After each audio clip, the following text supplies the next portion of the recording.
পিরোজপুর সদর বাজারের ব্যবসায়ী ছিলাম। আমাদের 14 বছর পরে আমরা সরকারকে ভ্যাট ট্যাক্স দিয়ে আমরা ব্যবসা বাণিজ্য করেছি এবং আমাদের রাস্তার নির্মাণ কাজের জন্য বলিয়া আমাদের ঘর বাড়ি সম্পূর্ণ ভেঙে দিয়েছে।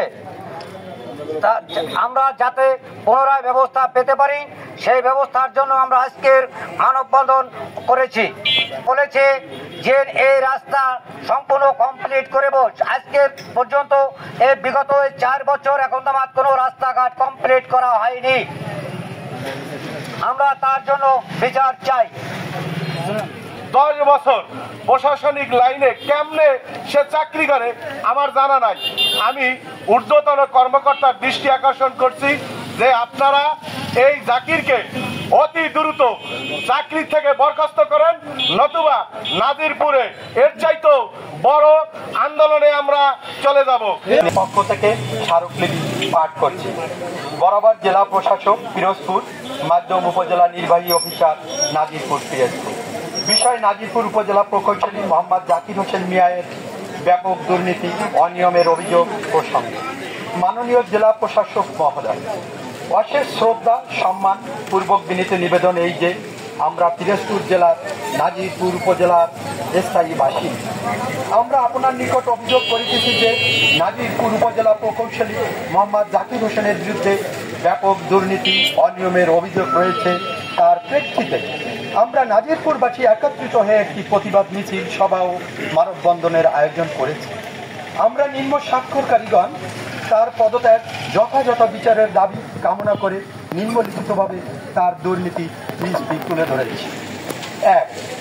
পিরোজপুর জেলার নাজিরপুর উপজেলায় বিগত 2014 সাল হতে অদ্যাবধি 10 বছর একই কর্মস্থল থেকে ব্যাপক অনিয়ম দুর্নীতির মাধ্যমে কোটি কোটি টাকার মালিক হয়েছে। 2. সরকারি প্রাথমিক বিদ্যালয় সমূহের দুর্নীতি।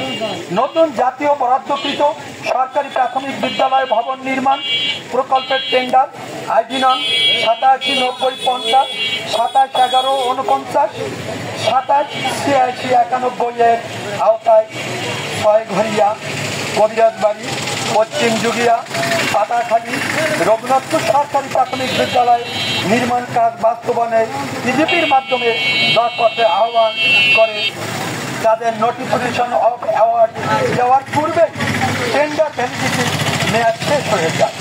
নিয়ম অনুযায়ী পুনরায় রিটেন্ডার করার কথা ছিল, কিন্তু উপজেলা প্রকৌশলী জাকির হোসেন মিয়া পুনরায় টেন্ডার না করে অফলাইনে কার্যদেশ দিয়ে 6টি বিদ্যালয়ের কাজ 48 লক্ষ টাকার বিনিময়ে 6 ব্যক্তির কাছে বিক্রি করে দেন। 3. অডিটোরিয়াম ভবন নির্মাণে ব্যাপক অনিয়ম ও দুর্নীতির অভিযোগ। স্থানীয় সরকার মন্ত্রণালয় অধীনে নাজিরপুর উপজেলা অডিটোরিয়াম ভবন নির্মাণ কাজটি 10 কোটি 14 লক্ষ টাকা বরাদ্দ পেয়ে কাজটি ইজিপির মাধ্যমে টেন্ডার না করে অফলাইনে নিয়ম বহির্ভূতভাবে সিমরান মান ট্রেড ইন্টারন্যাশনাল প্রোপাইটার SM নূর আলম সিদ্দিকী শাহিনের নামে ঠিকাদার নির্ধারণ করে। এখানে উল্লেখ্য যে সিমরান মায়ানের লাইসেন্সটি 2019 সালে নিবন্ধিত হওয়ায় তাহার কাজের কোনো অভিজ্ঞতা ছিল না, বরং ভুয়া কাগজ তৈরি করে 10% কমিশন নিয়ে ঠিকাদার শাহিনের কাছ থেকে কোটি টাকার বেশি নিয়ে দুর্নীতির মাধ্যমে তিনি লাভবান হয়েছেন। উক্ত কাজটি শেষ না হওয়ায় এখনো প্রায় 5 কোটি টাকার কাজ বাকি রয়েছে, কিন্তু উক্ত কাজের সমস্ত বিল ঠিকাদার শাহিনকে তিনি পরিশোধ করেছেন প্রকৌশলী জাকির হোসেন মিয়া। উল্লেখ্য যে উক্ত কাজ বাস্তবায়নে কোনো কর্মদক্ষতা নিরাপত্তা জামানতের জমা না করে কাজের কার্যদেশ সহ আংশিক কাজ বাস্তবায়ন করেছেন। 4. 2014 সাল হতে 2024 সাল মোট 10 বছরে যতগুলো ব্রিজের কাজ হয়েছে কোনো ব্রিজের কাজের ফাইল সঠিকভাবে করা হয়নি। গত 23-24 অর্থ বছরে LGSP কাজের ব্যাপক অনিয়ম ও দুর্নীতি হয়েছে, যার সাথে তিনি সরাসরি সম্পৃক্ত এবং এই দুর্নীতি তিনি নেতৃত্ব দিয়েছেন। মাননীয় জেলা প্রশাসক মহোদয়, এছাড়াও আপনার অবগতির জন্য আরও কিছু সূত্র পাওয়া তথ্য অনুযায়ী আপনার সাথে তাহার ব্যক্তিগত সম্পদের কিছু বিবরণ নিম্নে তুলে ধরছি। 5, ঢাকা শান্তিনগরে জাহানারা মেনশন 16 তলা টুইন টাওয়ারের অপর পাশে 2 কোটি টাকা মূল্যের 1500 স্কোয়ার ফিটের একটি ফ্ল্যাট বাড়ি তার রয়েছে। 6, ঢাকার বনশ্রী রামপুরা এলাকায় রমজান টাওয়ারের অপর পাশে জমজম টাওয়ারে 2টি ফ্ল্যাট রয়েছে, যার আনুমানিক মূল্য 5 কোটি টাকার অধিক, 5 কোটি টাকা মূল্যের অধিক।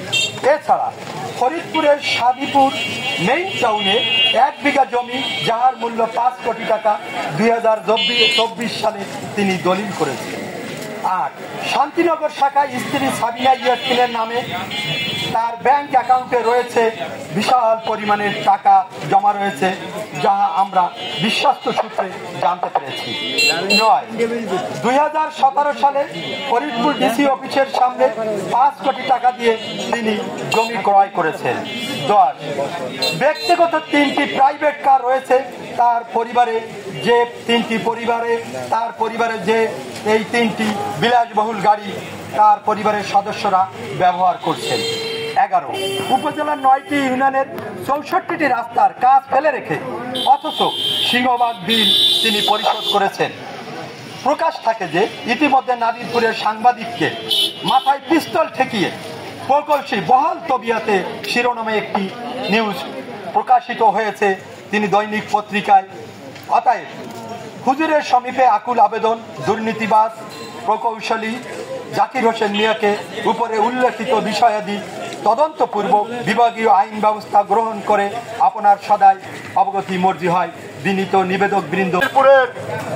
দেশপ্রেমিক সাংবাদিকদেরকে হত্যার হুমকি দিয়েছে।